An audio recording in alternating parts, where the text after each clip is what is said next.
Vi har et forsøg, der hedder heptanens reaktion med dibrom. Og det man gør, det er, at man har to små reagensglas, så der kommer til at være 5 dråber af dibrom-opløsning i, og 10 dråber af heptan. Og dibrom, det er dibromvand. Så man putter det i, og det deler sig i 2 faser. Det deler sig i en heptanfase, og det deler sig i en bromvandfase.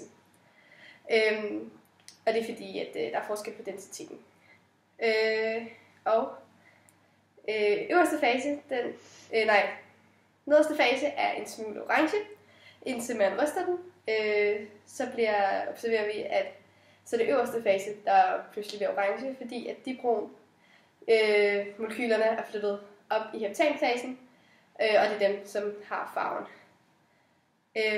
De her 2 reagensglas, det ene beholder man fremme i lyset, og det andet stiller man ind i et mørkt skab, så der ikke kommer noget lys på den. Det reagensglas står ude i lyset, det tager man så hen og har under en projektor, og det gør så, at den lige så stille bliver mere og mere gennemsigtig, altså den fase farvelys, ja. Den fase, der før var en smule orange, er helt farvelys nu, og det beviser en reaktion af en art. Senere, så tager man så stadig den, der har været ude i lyset, og skiller de 2 faser ad, og så tager man vandfasen, som er den nederste på det her tidspunkt, og tjekker dens pH ved et universal pH-indikatorpapir. Og det fik vi så til at have en pH på omkring 4, måske 5, hvilket siger, at væsken er en smule syrlig og en syre. Efter det tager man samme reagensglas, som vi har kørt med et stykke tid, og putter sølvnitrat i. Så sker der et hvidt bundfald, det vil sige, at der igen er sket en reaktion af en art. Det andet reagensglas, der er stedet ind i mørket, tager man så også frem, og vi observerer, at der ikke er sket en ændring, siden vi stillede derind, hvilket påviser, at lys fremkalder en reaktion i det her forsøg. Ud fra teorien har vi fundet ud af, at den reaktion, der sker mellem heptan og dibrom, er en substitutionsreaktion, da heptan er en alkan, og derfor er reaktionstræ og reagerer med dibrom og lys. Og det kan ikke være en forbrænding, da dioxygen ikke er til stede. Så er det andet spørgsmål. På hvilket sted i forsøget fik du bekræftet, at heptan kan reagere med dibrom? Det fandt vi ud af, da reagensglasset blev rystet, og vi finder ud af, at heptan og dibrom er upolære. Heptan er generelt altid upolær, mens at dibrom udligner sin egen elektronegativitet. Upolære stoffer kan opløses i upolære stoffer, og det er tilfældet her. Derfor kan dibrom ikke opløses i vand, da det er upolært.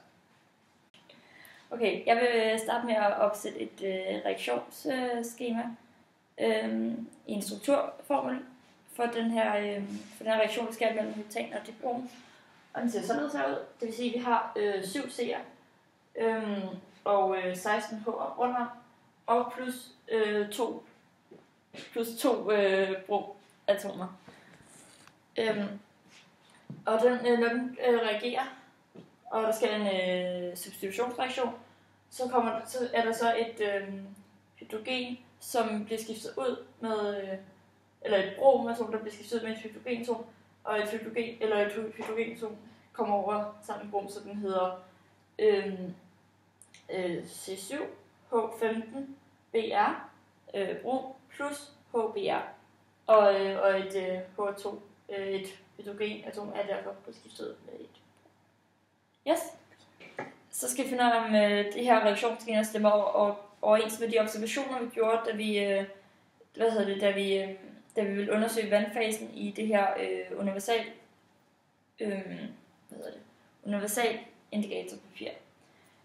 Og det starter med at finde elektronegativiteten, og det gør vi ved, og det fandt vi ud af, at hydrogens elektronegativitet er 2,1, og broms elektronegativitet er 2,8, og så for at finde ud af, om den er polær eller upolær, så minuser vi så de her to elektronegativiteter,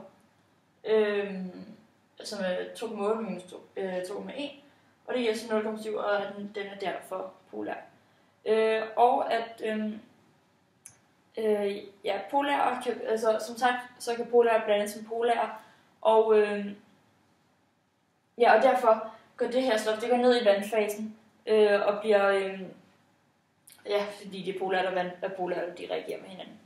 Yes, det er en syre, da HBr har en ekstra hydron, og derfor kan det afgive et hydrogen til H2O, og den kommer til at hedde H3O plus Br minus. Ja, og det næste spørgsmål, det er, kommenter på den observation, du gjorde, da du tilsatte sølvnitratopløsning til vandfasen. Og det, der skete, da vi tilsatte sølvnitraten, det var, at der kom et hvidt bundfald. Og det gør det, fordi at hydrogenbromid og sølvnitratets ionbindinger, eller iongitter, det bliver opløst, og derfor flyder ionerne rundt omkring i opløsningen. Det vil gøre, at de kan sætte sig sammen på nye måder. Og derfor sætter sølv og brom sig sammen og bliver til sølvbromid. Og det er et tungt opløseligt stof, hvilket gør, at der kommer bundfald. Og det er så det, vi observerer. Det sidste spørgsmål er, igen ikke et spørgsmål, kommenter forskellen mellem det reagensglas, du satte på OHAL-projektoren, og det reagensglas, der stod i mørke. Heptan er en alkan, og alkaner er reaktionstræge, det vil sige, de reagerer ikke så nemt.